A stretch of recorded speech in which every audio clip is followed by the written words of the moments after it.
Hi guys, ഇന്നപ്പോൾ നമ്മുടെ Onam start ചെയ്യാണ്. അത്തമാണ്. അപ്പോൾ നമ്മൾ അത്തക്കളമൊക്കെ ഇന്നലെ തന്നെ സെറ്റ് ചെയ്തിട്ടുണ്ടായിരുന്നു. പിന്നെ രാവിലെ ആയപ്പോൾ അതിൽ ചാണകമൊക്കെ മെഴുകി പൂക്കളം ഇടാനുള്ള പരിപാടിയിലാണ്. അപ്പോൾ രാവിലെ ഞാൻ നേരത്തെ എഴുന്നേറ്റിട്ടുണ്ടായിരുന്നു. പക്ഷേ യാമി എഴുന്നേക്കാൻ വയ്യോണ്ട് അവൾ എഴുന്നേക്കാൻ വേണ്ടി നമ്മൾ വെയിറ്റ് ചെയ്തു.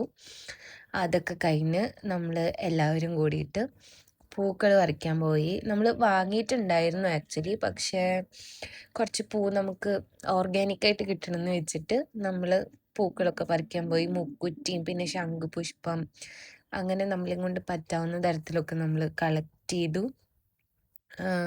എല്ലാം കൂടിയിട്ടാണ് കേട്ടോ നമ്മൾ പൂക്കളിട്ടത്. അപ്പോൾ ഇനി വരുന്ന അത്തം കഴിഞ്ഞ് കഴിഞ്ഞാൽ ചിത്തിര ചോദ്യം എല്ലാ ദിവസവും നമുക്കിങ്ങനെ ചെയ്യണം എന്നാണ് ആഗ്രഹം. അറിയില്ല നമുക്കിതെങ്ങനെ പോകുമെന്നുള്ളത് നോക്കാം. ആക്ച്വലി ഇന്ന് നല്ല വെയിലുണ്ടായിരുന്നു കേട്ടോ. അടിപൊളി ക്ലൈമറ്റ് ആയിരുന്നു. പിന്നെ നമ്മൾ വഴി കാണുന്ന പൂവൊക്കെ കുറച്ച് ഒന്നോ രണ്ടെണ്ണമൊക്കെയാണ് പിച്ചിയിട്ടുള്ളത്. ഇത് കോളാമ്പിയാണ്, മഞ്ഞ കോളാമ്പിയാണ്. പിന്നെ അങ്ങനെ നടന്നു പോകുമ്പോൾ ഒരു കൊപ്ര കണ്ടു. അത് മതിലിൻ്റെ മുകളിൽ കയറി അതിസാഹസികമായിട്ട് ഞാനത് പറിച്ചെടുത്തിട്ടുണ്ട്. എനിക്കറിയില്ല ഇനി അതിൻ്റെ പേരിൽ എന്തെങ്കിലും ഇഷ്യൂ വരുമോ എന്നുള്ളത്. പിന്നെയും നമ്മൾ കുറച്ച് ദൂരം കൂടി നടന്ന് പൂക്കളൊക്കെ കൊണ്ടുവന്ന് നോക്കി. അപ്പോൾ ഒരു പുളീൻ്റെ ഇല പോലത്തെ ഇല കിട്ടി. അതും കുറച്ചൊരു 5-6 പറിച്ചു. അങ്ങനെ ഇതൊക്കെ കൊണ്ടാണ് നമ്മൾ തിരിച്ച് വീട്ടിലേക്ക് വന്നത്. പൂക്കളത്തിൻ്റെ റെഫറൻസ് ഒന്നും നോക്കിയിട്ടുണ്ടായിരുന്നില്ല. നമ്മുടെ കയ്യിലുള്ള പൂക്കൾ വെച്ചിട്ട് ഇടാമെന്നായിരുന്നു.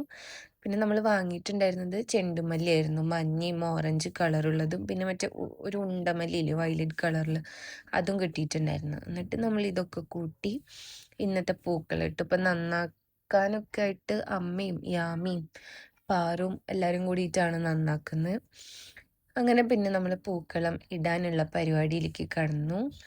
ഓരോരോ സെറ്റായിട്ട് നമ്മൾ ചെയ്തു. ആക്ച്വലി എനിക്ക് ഭയങ്കര ഇഷ്ടമായിട്ടാണ്. നമ്മൾ റെഫറൻസ് ഒന്നും നോക്കാണ്ട് ചെയ്തതാണെങ്കിലും ഔട്ട് കാണാൻ നല്ല അടിപൊളിയായിട്ടുണ്ടായിരുന്നു. എനിക്ക് ഭയങ്കര ഇഷ്ടപ്പെട്ടു പൂക്കളം. അത്തത്തിൻ്റെ പൂക്കളം എന്താണെങ്കിലും നല്ലതായിരുന്നു. ഇനി നെക്സ്റ്റ് ഡേയിലത്തെ പൂക്കളം എങ്ങനെ വരുമെന്ന് അറിയില്ല. എന്താണെങ്കിലും നമുക്ക് അടിപൊളിയായിട്ടിടണം. അപ്പോൾ എല്ലാവർക്കും അഡ്വാൻസ് ഹാപ്പി ഓണം. നിങ്ങളുടെ അത്തപ്പൂക്കളം എങ്ങനെയായിരുന്നു എന്നുള്ളത് കമൻറ്റ് ചെയ്യുക. അപ്പോൾ അത്രയേ ഉള്ളൂ. Bye guys.